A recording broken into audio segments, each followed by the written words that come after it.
Heitor lo tenía todo: un imperio tecnológico, una fortuna incalculable y un ático en la torre más alta de la Ciudad de México, con vistas que se extendían hasta el horizonte.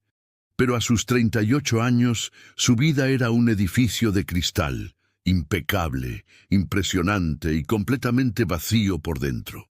La única cosa que le faltaba, el único legado que el dinero no podía comprar, era un heredero. Desilusionado del amor después de que su novia de la universidad lo dejara por un rival más rico, Heitor había cerrado su corazón. No quería una esposa, no quería un romance complicado, quería un hijo, y como todo en su vida, decidió adquirirlo de la manera más eficiente posible, a través de una gestación subrogada. El contrato fue redactado por los mejores abogados. Era un documento frío, preciso, lleno de cláusulas de confidencialidad y términos financieros. La agencia, una de las más exclusivas y discretas del mundo, le aseguró que la candidata, una joven llamada Ana, había pasado por los más rigurosos exámenes físicos y psicológicos. Era saludable, estable y, lo más importante, estaba dispuesta a entregar al bebé y desaparecer sin ningún tipo de apego emocional. Era la transacción perfecta. La primera y única vez que la vio fue en la oficina de la agencia. Ana era una mujer de 28 años, de apariencia sencilla, con unos ojos grandes y tristes que parecían cargar con el peso del mundo. No hicieron contacto visual. Ella miraba al suelo. Él miraba sus documentos. Firmaron los papeles en un silencio tenso y se marcharon por puertas separadas.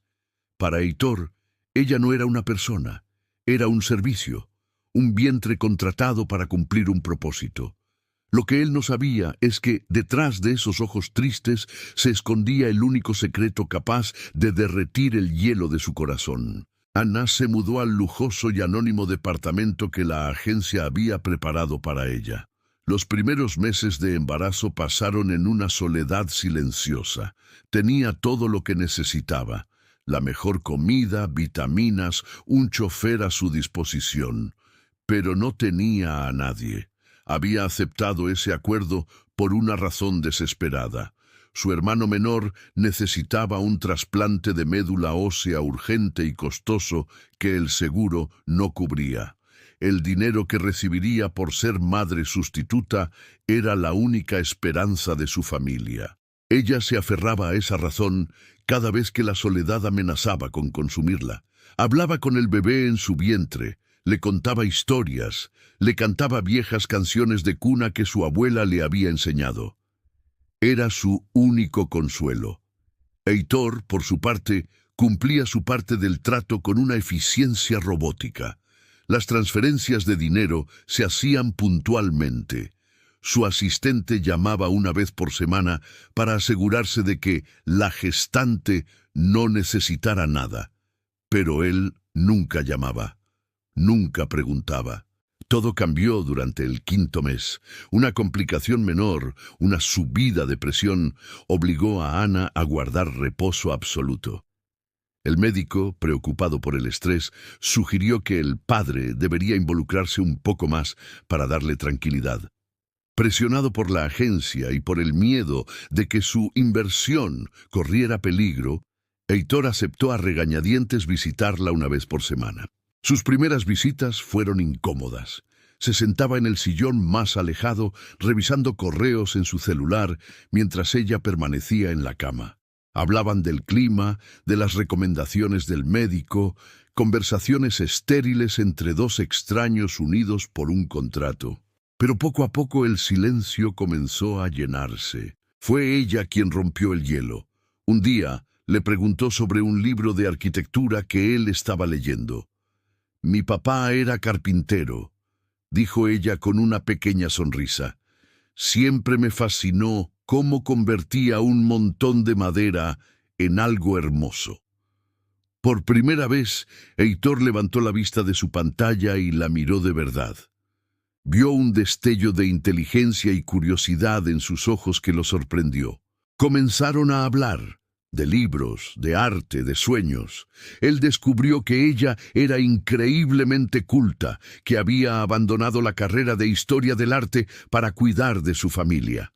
Ella descubrió que, bajo la fachada de millonario arrogante, había un hombre con una pasión genuina por crear cosas hermosas y duraderas. Él se encontró a sí mismo esperando con ansias esas visitas semanales. La calma y la calidez de Ana eran un bálsamo para su vida agitada y solitaria. Había algo en su voz, en su forma de reír, que le resultaba extrañamente familiar, como una melodía olvidada de su infancia, pero desechaba el pensamiento como una tontería. Una tarde, mientras él le leía un artículo sobre un nuevo museo, Ana se quedó dormida. Su cabeza se inclinó suavemente hacia un lado, y un pequeño collar de plata que siempre llevaba puesto se deslizó fuera de su blusa. Era un dije simple, la mitad de un corazón, con una pequeña inicial grabada, una H. Heitor se quedó helado. Su respiración se detuvo. Tenía un collar idéntico a ese guardado en la caja fuerte de su casa. La otra mitad del corazón, con una inicial grabada, una A. Era un regalo que le había hecho a su primer amor, su amor de la infancia. Una niña llamada Ana, a la que había conocido en un campamento de verano hacía 20 años. Se habían prometido amor eterno antes de que la vida los separara cruelmente. Él la buscó durante años, pero nunca la encontró. Miró el rostro dormido de la mujer en la cama, los mismos ojos grandes y tristes, ahora serenos en el sueño, el mismo pequeño lunar junto al labio que él solía besar. El tiempo y las dificultades habían cambiado su apariencia, pero el alma era inconfundible. La sorpresa fue tan abrumadora que se sintió mareado. La mujer que había contratado para gestar a su hijo, la mujer que había tratado como un simple servicio, era el amor perdido de su vida. Cuando Ana despertó, encontró a Heitor sentado junto a su cama, mirándola con una intensidad que la hizo sonrojar. Sostenía en su mano la otra mitad del collar, la mitad con la A. ¿Dónde conseguiste eso?, tartamudeó ella, llevándose instintivamente la mano a su propio collar. Tú me lo diste, respondió él, su voz ronca por la emoción. Hace 20 años, bajo un viejo roble, en un campamento de verano, me prometiste que nunca te lo quitarías. Las lágrimas brotaron de los ojos de Ana. Heitor, susurró, usando su nombre por primera vez. Él tomó su mano. ¿Por qué no me lo dijiste? ¿Por qué, Ana? Tenía vergüenza, sollozó ella.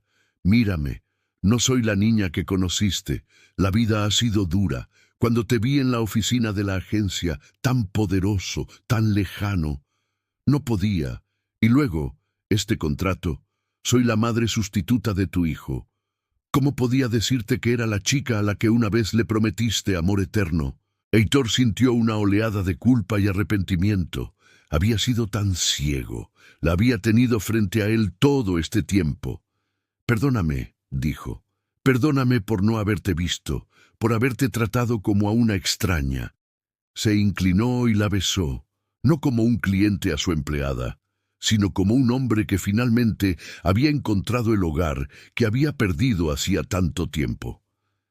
El beso estaba lleno de 20 años de anhelo, de arrepentimiento y de una esperanza recién descubierta. Esto lo cambia todo, dijo él cuando se separaron.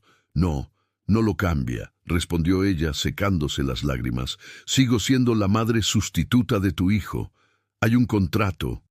Al diablo con el contrato, dijo él con una ferocidad que la sorprendió.